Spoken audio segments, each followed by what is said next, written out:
So hello guys, ఈరోజైతే మనం ఇంట్లో ఒక్కడనే ఉండి ఏం చేయాలో తెలియక ఇక్కడ మహేష్ లంచ్లో అయితే వచ్చేసాము. సో ఇక్కడ ఇంటి దగ్గర అనమాట.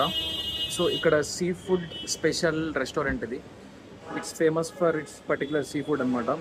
ఇక్కడ అయితే ఫస్ట్ మనం బాంగ్డా ఫిష్ ఫ్రై అయితే ఆర్డర్ ఇచ్చేసాం.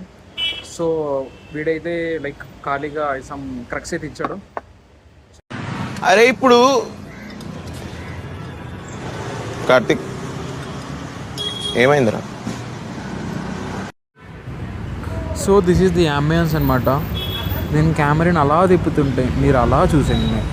అంబియన్స్ కానీ తక్కువ లేదు, అలాగే బిల్లు కూడా 600 అవుతుంది ఇక్కడ. సో ఇంకా మనం ఫుడ్ కోసం వెయిటింగ్ అనమాట.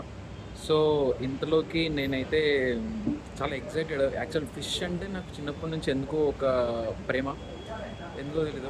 బహుశా మనది నియమనం కాబోవచ్చు, అందుకే అనుకుంటా. సో వీడైతే చాలా లేట్ చేస్తున్నాడు, చూద్దాం ఏమవుద్దో. కలుగుని చిన్నగైపోయినట్టుంది. స్క్రీన్ ఎక్కువ చూడొద్దురా బాబు, స్క్రీన్ ఎక్కువ చూడొద్దురా బాబు అంటారు. వింటామా? వినం. స్క్రీనే చూద్దాం, మనకు స్క్రీనే కావాలి. సో ఫుడ్ అయితే బాగానే ఉంది. ఇంకేదో మిర్రర్ ముందుకి ఇచ్చి ఇలా సర్కస్ చేస్తున్నాం అటు ఇటు. Okay then, see ya, bye, take care.